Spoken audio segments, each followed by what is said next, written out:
اس لیے کہ اللہ تعالیٰ نے تمہیں جو اتنی قیمتی دولت جو ایمان کی عطا فرمائی ہے، اتنی قیمتی دولت ہے ایمان کی،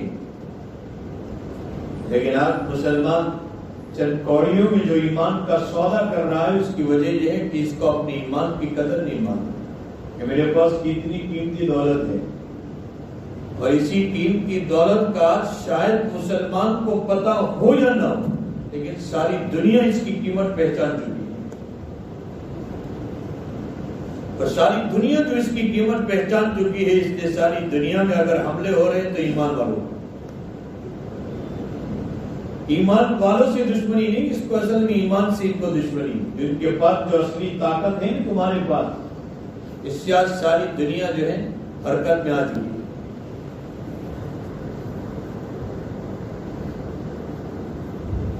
شیخ سعدی رحمۃ اللہ علیہ فرماتے ہیں،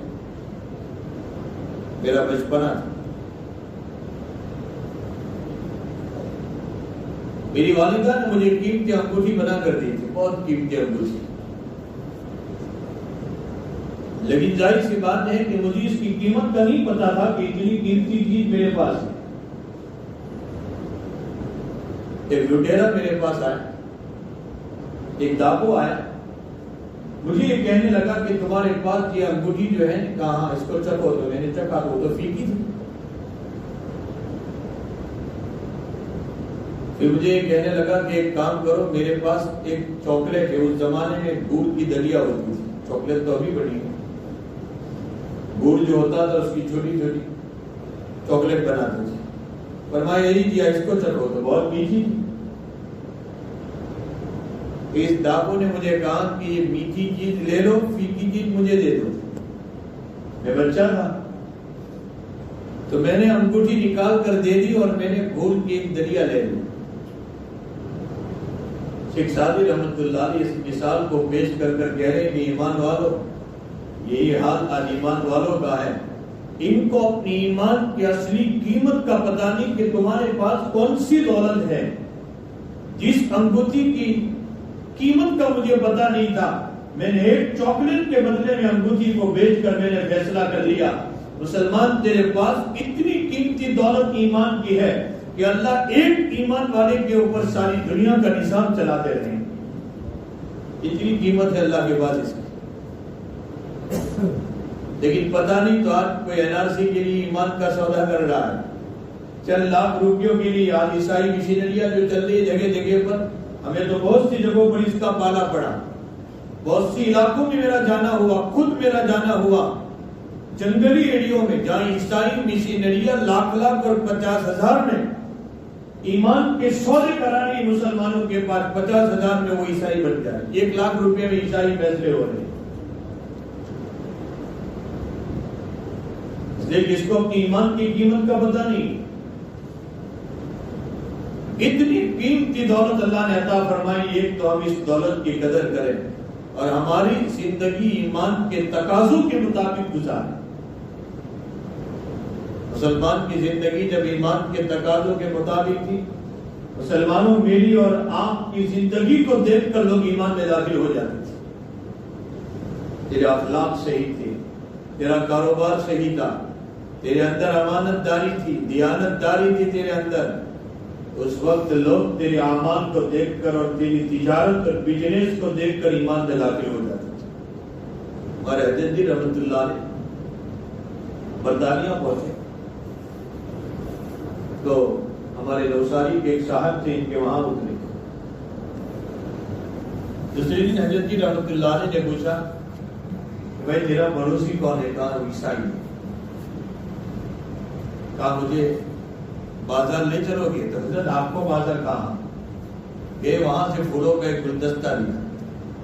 حضرت جی رحمۃ اللہ علیہ نے فرمایا کہ آپ کے پڑوسی کی ملاقات کرا، ملاقات کرائی، وہ عیسائی تھے، اس کو پھولوں کا گلدستہ ہدیے میں دیا اور کچھ بات کی اور کہا کہ بھائی میں ہندوستان سے آیا ہوں، میرے پڑوسی سے پوچھا کہ تیرا پڑوسی کون ہے؟ کہا عیسائی۔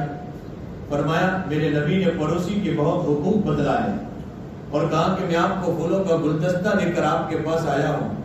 اس عیسائی کی آنکھوں میں آنسو، حضرت جی کے حالات میں لکھا ہے، اور اس نے حضرت جی کے ہاتھ پر کلمہ پڑھ لیا اور یہ فرمایا کہ میں نے 1400 سال پہلے ایک پروفیٹ محمد صلی اللہ علیہ وسلم کی تاریخ پڑھی تھی کہ آج 1400 سال کے بعد بھی مسلمانوں میں ایسے اخلاق ہے جو پروفیٹ محمد صلی اللہ علیہ وسلم نے تھے. میرے اعمال صحیح ہوں گے تو لوگ میرے اعمال کو دیکھ کر ایمان میں داخل ہوں گے. میرا اخلاق درست ہو، لوگ میرے اخلاق کو دیکھ کر ایمان میں داخل ہو جائیں.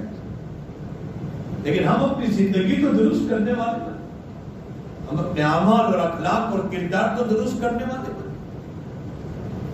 لیکن آج بات یہ ہے کہ مسلمان جو عادی ہو چکا ہے، جو اس کو آنکھوں سے نظر آ رہا ہے وہ صحیح،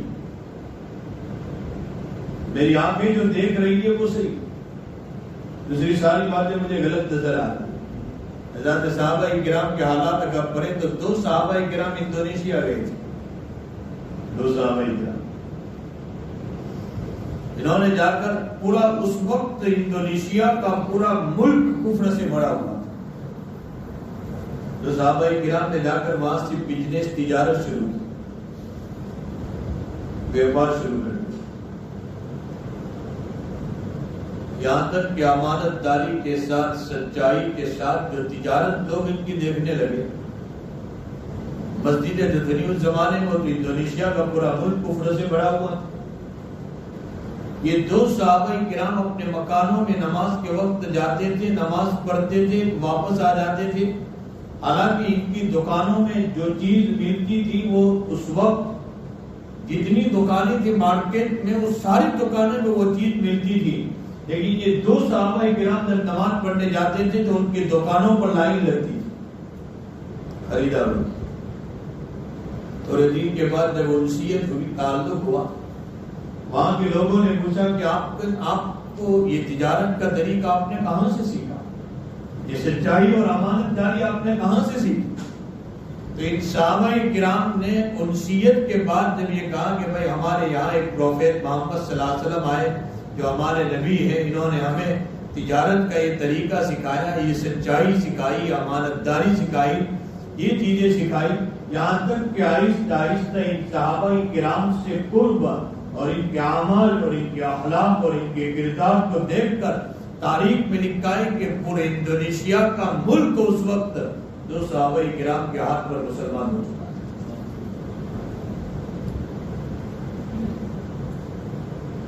لیکن ہمیں سے سچائی تو بتائیں. آج تو ہمیں افسوس یہ ہوتا ہے مسلمانوں معاف کرنا، اگر ہم اخبار اٹھاتے ہیں، اگر کسی کوئی بینک لوٹی گئی تو اس میں مسلمان کا نام ہے، اگر کسی جگہ پر ٹرینوں میں چھیپ کاٹے گئے تو اس میں مسلمان کا نام ہے، کہیں جواؤں کے اڈوں پر پکڑے گئے تو مسلمان کا نام ہے، کہیں شراب کے اڈوں پر پکڑے گئے لوگ تو اس میں اخبار پر مسلمان کا نام ہے. یہ ہماری مسلمانی. لیکن مسلمان، میں نے جیسے ابھی کہا کہ مسلمان آنکھوں سے جو نظر آتا ہے اس پر یقین ہے. آج مسلمان کو قرآن حدیث کی باتوں پر یقین کم ہو رہا ہے. میری آنکھیں دیکھ رہی کہ رشوت دینے میں فائدہ ہے، میری آنکھیں یہ کہہ رہی. میں کس پر یقین کر رہا ہوں؟ میں رشوت دے رہا ہوں.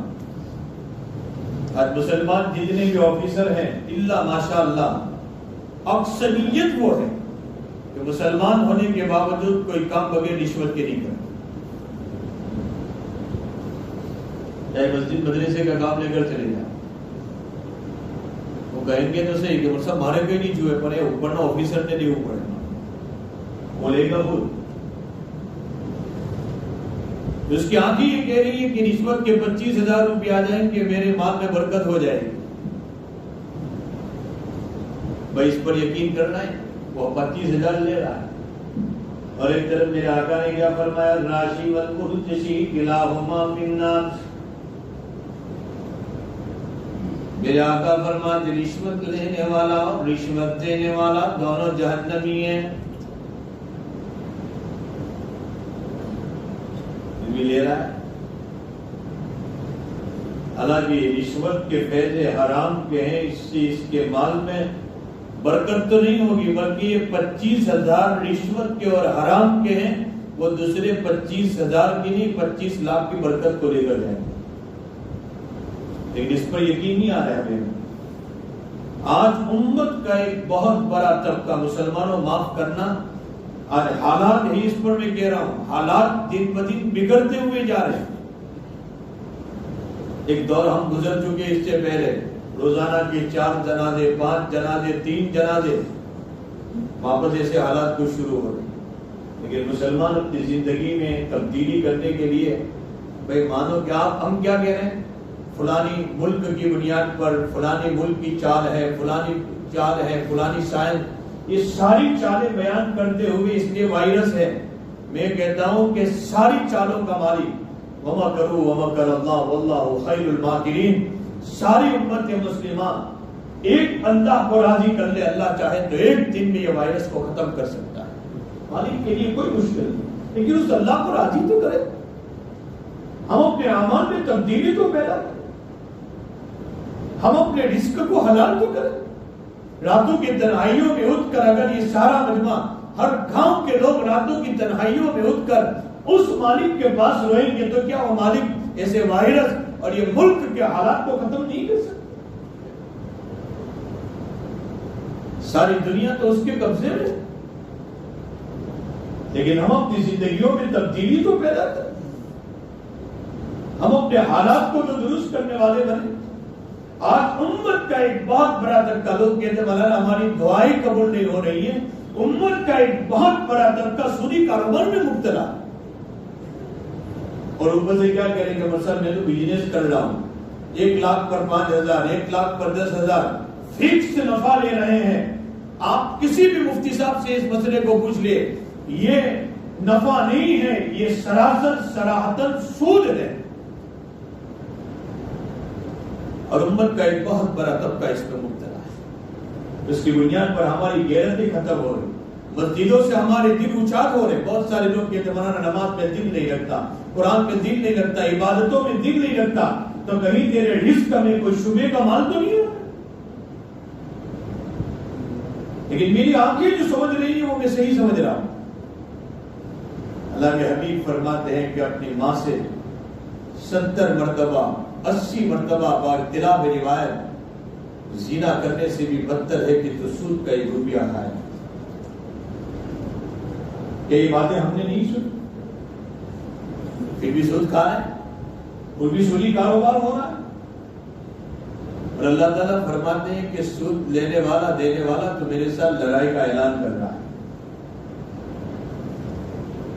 کہ میری آنکھیں جو کہہ رہی ہے میں اس کو صحیح سمجھ رہا ہوں۔ میرے بزنس میں میں نے کسی کے ساتھ چیٹنگ کر لی، میں سمجھتا ہوں کہ میں نے چیٹنگ کر لی، ڈپلیکیٹ مال دے دیا، اوریجنل مال کے پیسے لے لیے۔ میں سمجھتا ہوں کہ میں ہوشیار ہوں، میں ماسٹر مائنڈ ہوں، کہ میرے آقا فرماتے من غش علینا فلیس منا، جو دھوکہ دے وہ میرا نہیں ہو سکتا۔